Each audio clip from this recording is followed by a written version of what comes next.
ఈ మధ్య ఎవరు పడితే వాళ్ళు ఎక్కడ పడితే అక్కడ బ్రాహ్మణుల్ని నోటికి ఎంత మాట వస్తే అంత మాట చాలా ఈజీగానే ఇస్తున్నారు. ఒకళ్ళేమో వీళ్ళు అసలు ఇక్కడ వాళ్ళు కాదు, ఇరాక్ నుంచి వలస వచ్చినారని అంటారు. ఇంకొకరేమో వర్ణ వ్యవస్థ అంటారు. ఇంకొంతమంది ఏమో వాళ్ళే మంత్రాలు చదవాలా, మీ మంత్రాలు చదవద్దా అని అంటారు. మనం ఒక గ్రూప్ని తీసుకున్నప్పుడు, డాక్టర్లను ఒక గ్రూప్ లెక్క తీసుకున్నాం అనుకోండి, దాంట్లో అందరు మంచోళ్ళు ఉంటారని గ్యారంటీ లేదు.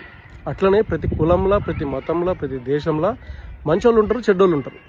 కానీ బ్రాహ్మణులు ఒక సమూహంగా, ఒక గ్రూప్గా మన సనాతన ధర్మానికి, మన భారతదేశానికి చేసిన మేలుకి మనందరం వాళ్ళకి జీవితాంతం రుణపడి ఉండాలి.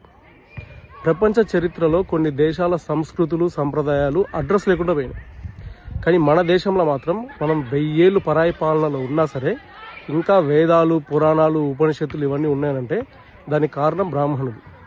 కొన్ని వేల సంవత్సరాలు వంశపారంపర్యంగా శాఖలుగా విడిపోయి వాటిని కాపాడుకుంటూ వచ్చినారు.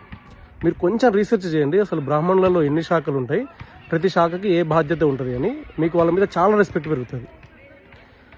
కానీ పొద్దున లేస్తే బిర్యానీ తినకుండా ఉండలేని వాళ్ళు, బీర్లు తాగకుండా ఉండలేని వాళ్ళు కూడా టీవీల ముందు మైక్ దొరకంగానే బ్రాహ్మణుల్ని నోటికి ఎదుస్తుందంటారు. వాళ్ళు కొన్ని వేల సంవత్సరాలు వంశపారంపర్యంగా అట్లా కాపాడుకుంటూ వచ్చినారు కదా. మీరు ఈ తరం చేయండి, ఈ తరం కాదు కానీ ఒక నెల ఒక బ్రాహ్మణుల లెక్క ఉండండి. అసలు ఒక స్వచ్ఛమైన బ్రాహ్మణుల లెక్క ఉండడం చాలా కష్టం. అది బ్రాహ్మణులకు కూడా కష్టం ఇప్పుడు. అందుకనే వాళ్ళు వాళ్ళ పిల్లల్ని కూడా వేద పాఠశాలలకు పంపించలేరు, పౌరోహిత్యం చేపించలేరు.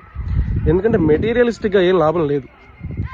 బ్రాహ్మణులు ఇదంతా దేనికోసం, లాభం కోసం చేసినారు అని అనుకుంటే తప్పు. కట్టిక పేదరికంలో ఉన్నా, తినడానికి తిండి లేనప్పుడు కూడా వాళ్ళు ధర్మాన్ని పట్టుకుని ఉన్నారు. అదంత ఈజీ కాదు, మాటల్లో చెప్పినంత ఈజీ కాదు, ఆచరిస్తే తెలుస్తుంది. అంతేకాదు బ్రాహ్మణుల మీద జరిగే నెగిటివ్ క్యాంపెయినింగ్ అంతా ఒక ప్రాపగండా. మన దేశాన్ని, మన సంస్కృతిని విచ్ఛిన్నం చేయడానికి, మనల్ని విడగొట్టడానికి చాలామంది చాలా ట్రై చేసినారు. కొంతవరకు సక్సెస్ఫుల్ కూడా అయినారు, కానీ 100% సక్సెస్ఫుల్ కాలేదు. కానీ మన బేస్, మన పునాదుల్ని కదిలించాలనంటే మనకు బ్రాహ్మణుల మీద నమ్మకాన్ని పోగొట్టాలి, విశ్వాసాన్ని పోగొట్టాలి, వాళ్ళ మీద నెగిటివిటీ పెంచాలి. అప్పుడు వాళ్ళ పని ఈజీ అవుతుంది. వాళ్ళ పని ఏందో మీరు అర్థం చేసుకోవచ్చు. You are smart enough to understand. కానీ మీరు ఈ ప్రాపగండాలో పార్ట్ అవ్వకండి, ఈ ప్రాపగండాకి ఇన్ఫ్లుయెన్స్ అవ్వకండి.